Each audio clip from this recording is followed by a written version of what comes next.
Hello friends, आज का हमारा टॉपिक है वेरिएबिलिटी एंड इट्स टाइप। ठीक है, तो सबसे पहले मैं आपको बता दूं कि इसका किस पैटर्न में आ सकता है क्वेश्चन। जैसे आपको 2 मार्क्स के लिए भी पूछ लेते हैं कि वेरिएबिलिटी और इट्स टाइप। तो वेरिएबिलिटी के आपने इसकी डेफिनेशन लिखने के बाद इसका जो टाइप्स है उसका सिर्फ चार्ट बना देना है 2 मार्क्स के लिए। अगर आपको ये 7 या 8 मार्क्स के लिए आता है, ये जो मैं अपना ये बता रही हूँ कि किस पैटर्न में आता है, ये वो पैटर्न है जो हमारी भी यूनिवर्सिटी में या हमारे स्टेट में आता है। ठीक है, तो मैं उस हिसाब से बता रही हूँ। ये 7 या 8 मैक्सिमम मार्क्स के लिए पूछा जाता है। तो इसमें आपने वेरिएबिलिटी की डेफिनेशन और इसके जो टाइप्स हैं उनकी भी डेफिनेशन को अच्छे से एक्सप्लेन करना है, अगर आपको ज्यादा मार्क्स के लिए आता है। ठीक है, तो अब हम पढ़ते हैं वेरिएबिलिटी। वेरिएबिलिटी क्या है? सबसे पहले हम समझते हैं वेरिएबल यानी किसी चीज का चेंज होना या अलग होना किसी दूसरी चीज से। वेरिएबिलिटी क्या है? इसको हम डिस्पर्जन या स्प्रेड भी बोलते हैं। Variability is a measure of spread of data set. Suppose आपको मैं एक एग्जांपल से बताती हूँ। आपने कुछ पर्सन का ईएसआर कैलकुलेट किया कि हमने 30 बंदों का ईएसआर देखना है कि कितना आया है। तो उसका आपने ग्राफ के फॉर्म में उसको प्रेजेंट किया कि ये है। तो आपका डाटा सेट कितना है? इतना है आपका डाटा, लेकिन मैक्सिमम बंदों का इतना आया है। लेकिन ऐसा तो नहीं है कि सबका ही, जो भी सपोज यहाँ पे 15 है, 15 आया है ईएसआर, तो ऐसा नहीं है कि 15 ही सबका आया होगा। किसी का 12 भी होगा, 11 भी होगा, 10 भी होगा। तो यानी हमें वेरिएबल्स के बारे में पता होना चाहिए। जो मेन एक सेंट्रल वैल्यू है, उसके साथ साथ ये साइड वाली वैल्यूज कितनी है, आपस में एक दूसरे से कितना चेंज और सेंट्रल वैल्यू से कितनी अलग हैं, उस चीज को जब हम पढ़ते हैं उसको हम वेरिएबिलिटी बोलते हैं। Variability measures how much your score differ from others. जैसे किसी का स्कोर यहाँ पे है, सपोज 9 है, उसका जो ईएसआर आया है वो 9 आया है। तो कितना डिफर है सेंट्रल वैल्यू से, या जो आपके आसपास के पर्सन है उनसे कितना डिफर है, उसको हम बोलते हैं वेरिएबिलिटी। ठीक है, dispersion is a value indicated how the individual observation are scattered from the mean of large series। आपके पास कोई बहुत सारी, ये तो मैंने ईएसआर का एक छोटा सा एग्जांपल दिया है। जब कोई रिसर्चर रिसर्च करता है उसके पास बहुत सारा डाटा होता है, तो उस डाटा में एक पर्सन का डाटा दूसरे से कैसे डिफरेंट है या कैसे डिस्पर्स हुआ, किस तरीके से फैला हुआ है, वो हम वेरिएबिलिटी के थ्रू जानते हैं। ठीक है, measure of variability helps us to study the important characteristic of a distribution. That is, हमें क्या सिखाता है एक वेरिएबिलिटी या उसको वेरिएबिलिटी को मेजर करना? The extent to which the item varies from one another and from the same central value. यानी एक कोई भी डाटा है हमारे पास, 9 का ये डाटा है, ये वाला सेंट्रल वैल्यू से कैसे डिफर है या इसके आसपास की वैल्यू से कैसे डिफर है, ये हमें जो है वो वेरिएबिलिटी बताती है। ठीक है, अब आते हैं हम इसके टाइप्स पे। वेरिएबिलिटी जो हमारी होती है वो होती है 3 टाइप्स की। पहली आती है biological, second is real and third is experimental. ठीक है, तो मैं आपको इसको अच्छे से एक्सप्लेन करके बताती हूँ। अब ये जो इनके टाइप्स हैं इनके बारे में हम पढ़ते हैं। सबसे पहला है जैसे बायोलॉजिकल। तो बायोलॉजिकल भी 4 टाइप का है हमारा: inter individual, intra individual, class variability and sampling variability. Second type है रियल, थर्ड है एक्सपेरिमेंटल। एक्सपेरिमेंटल में पहला है ऑब्जर्वर एरर, ये भी 2 तरीके का हो सकता है, सब्जेक्टिव और ऑब्जेक्टिव। सेकंड है instrumental error, C is sampling error. ठीक है, वेरिएबिलिटी हमारा जैसे हमने पढ़ा है कि कैसे एक चीज दूसरे चीज से अलग है, क्या कंपैरिजन कैसे कर सकते हैं हम, वो हमारी वेरिएबिलिटी है। तो बायोलॉजिकल वेरिएबिलिटी क्या है? The variability which occurs due to biological differences. हर किसी में बायोलॉजिकल डिफरेंसेस हैं, जैसे डिफरेंट टाइप ऑफ सेल्स हैं या इंडिविजुअल हैं, ऑर्गेनिज्म है, ग्रुप ऑफ ऑर्गेनिज्म है या कोई अनदर स्पीशीज है। तो उनमें जो जेनेटिक डिफरेंसेस हैं उसकी वजह से या फिर इन्वायरमेंटल फैक्टर की वजह से जो वो एक दूसरे से अलग हैं, वो होता है बायोलॉजिकल वेरिएबिलिटी। तो मैं आपको एक बार दोबारा इसको बोल के बताती हूँ, variability which occurs due to biological differences, ठीक है, उसको हम बोलते हैं बायोलॉजिकल वेरिएबिलिटी। या फिर दूसरे तरीके से क्या बोल सकते हैं, any difference between the cell, individual organism और group of organism of any species caused either by genetic differences or the effect of environmental factor on the gene expression, ठीक है, such variability is known as biological variability, ठीक है। Naturally जो biological variability है, इसका example हम क्या दे सकते हैं, जैसे प्रकृति है कि कोई इंसान जो है वो वात कफज है, कोई वात पित्तज है, कोई पित्त कफज है, तो सबकी प्रकृति अलग होती है। तो ये भी एक वेरिएबिलिटी है, पर्सन टू पर्सन प्रकृति चेंज हो रही है। दूसरा सार है किसी पेशेंट का, कोई त्वक सार होता है, कोई मांस सार, कोई अस्थि मज्जा, कोई शुक्र सार है, तो सबके सार भी अलग हैं, ठीक है, वो उनके। या फिर कभी हम लैब पैरामीटर्स हैं, जैसे हमारे पास 3-4 पेशेंट हैं, उनका अगर हम HB कराएंगे तो किसी सबका ही अलग आएगा। ऐसा तो नहीं कि जरूरी है कि सबका HB 10 ही आना चाहिए, 11 आएगा। तो सबका जो HB है यानी लैब पैरामीटर्स हैं वो भी अलग होंगे। या फिर कोई और एट्रीब्यूट जो हमारे फिजियोलॉजिकली होते हैं वो हर पर्सन के चेंज होते हैं, दैट इज बायोलॉजिकल वेरिएबिलिटी, ठीक है। ये होती है हमारी 4 टाइप की। पहला आता है इंटर इंडिविजुअल। इंटर याद करने के लिए, जैसे हमें याद नहीं रहता इंटर और इंट्रा कैसे याद रखे, नॉर्मली क्या बोला जाता है, इंटरकास्ट मैरिज जो बोला जाता है। इंटरकास्ट मतलब 2 कास्ट के बीच में हुई है, यानी इंटर इंडिविजुअल यानी 2 इंडिविजुअल के बीच में जो डिफरेंस है। इंटर इंडिविजुअल जो हमारी वेरिएबिलिटी है वो क्या होती है, it is due to the difference between the diet and immune system. हर जो पर्सन है वो अलग डाइट लेता है, सबका इम्यून सिस्टम अलग होता है, किसी का वीक है, किसी का स्ट्रांग होता है। तो उस वजह से जो उनमें वेरिएबिलिटी आ रही है, उनमें वो जो एक अलग है वो एक दूसरे से, वो होती है इंटर इंडिविजुअल वेरिएबिलिटी। इसका एग्जांपल आप लिख सकते हो, जैसे कि एक सेम एज के हम 2 स्टूडेंट को देखते हैं, तो देखते हैं कि एक तो है 150 सेंटीमीटर का, एक है 160 सेंटीमीटर का, ठीक है, एक ही एज के हैं लेकिन दोनों की जो हाइट है वो अलग हो गई है, दैट इज इंटर इंडिविजुअल। वो उनकी आइदर उनकी डाइट की वजह से, उनके इम्यून सिस्टम या उनके जो भी फिजियोलॉजी जो दोनों की अलग है उसकी वजह से है, तो ये है इंटर इंडिविजुअल।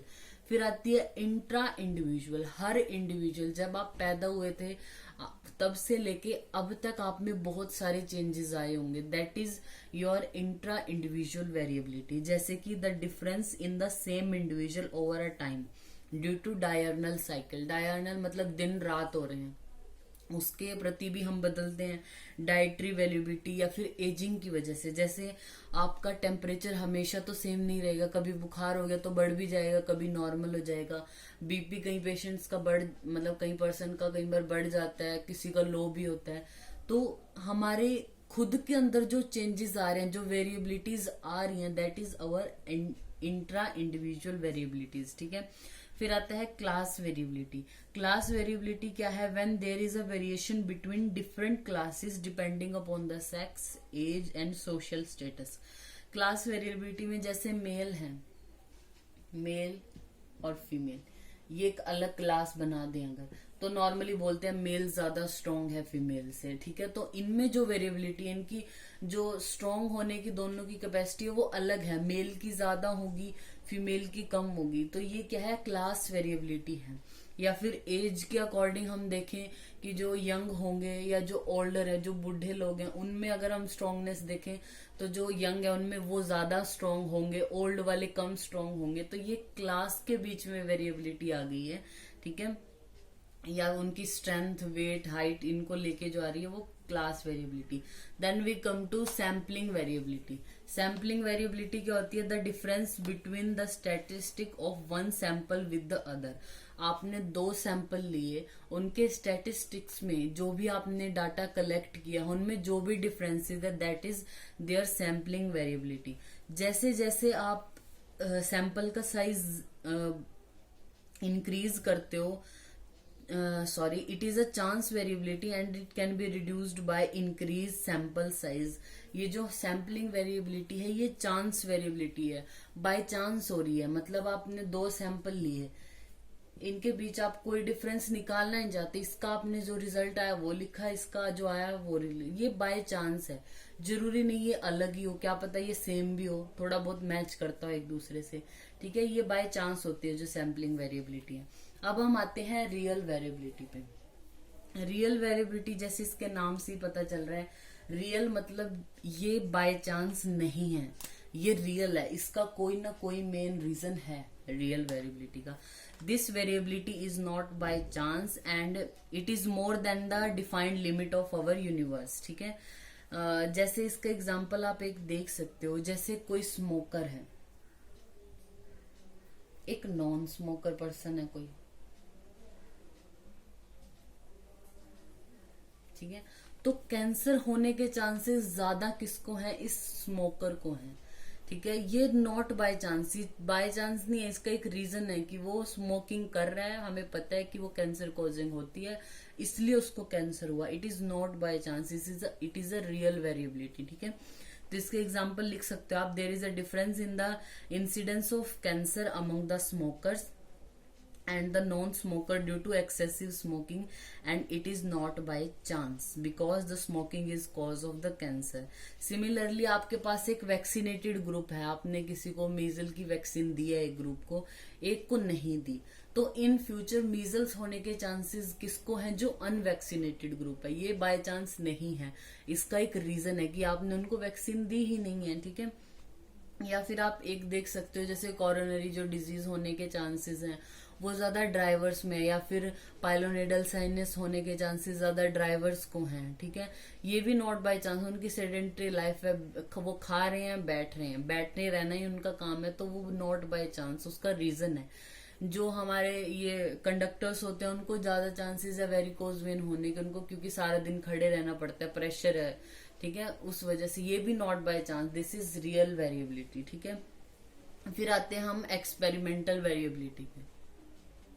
एक्सपेरिमेंटल वेरिएबिलिटी क्या है कि ये क्या थे, अलग होना, एक चीज का दूसरे चीज से अलग होना वेरिएबिलिटी। एक्सपेरिमेंटल वेरिएबिलिटी क्या है, जब आप एक्सपेरिमेंट कर रहे हो, आपने उसमें जो मटेरियल्स मेथड यूज किए हैं, जो प्रोसीजर यूज किया है, या फिर आपकी टेक्निक में कोई डिफेक्ट आ गया, उसकी वजह से जो चेंजेस आ रहे हैं दो चीजों के बीच में, that is your experimental variability. तो इसको आप कैसे लिखोगे, when there is a difference और variation due to materials method and procedure employed in the study or defect in the technique involved in the experiment is known as experimental variability.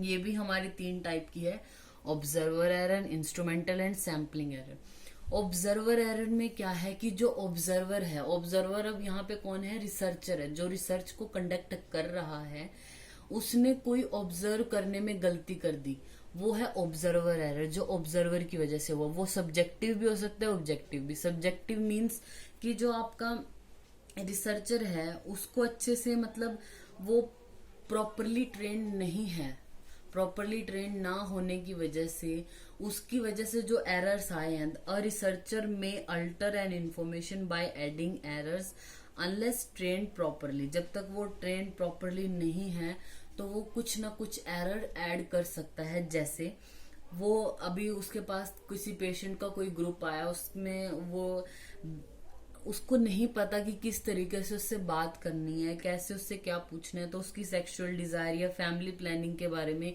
ढंग से नहीं पूछ पाता, तो पेशेंट इसमें क्या करते हैं, शाय करते हैं, उसको अच्छे से बताएंगे नहीं।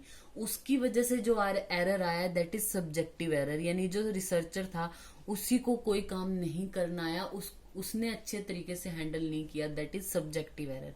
ऑब्जेक्टिव एरर क्या है, ऑब्जर्वर का मतलब है देखने वाला, यानी रिसर्चर की वजह से ही हो रहा है। सब्जेक्टिव मतलब मेन कारण वही है, उसने ढंग से कोई चीज नहीं किया, वो प्रॉपरली ट्रेन नहीं है, दैट इज सब्जेक्टिव।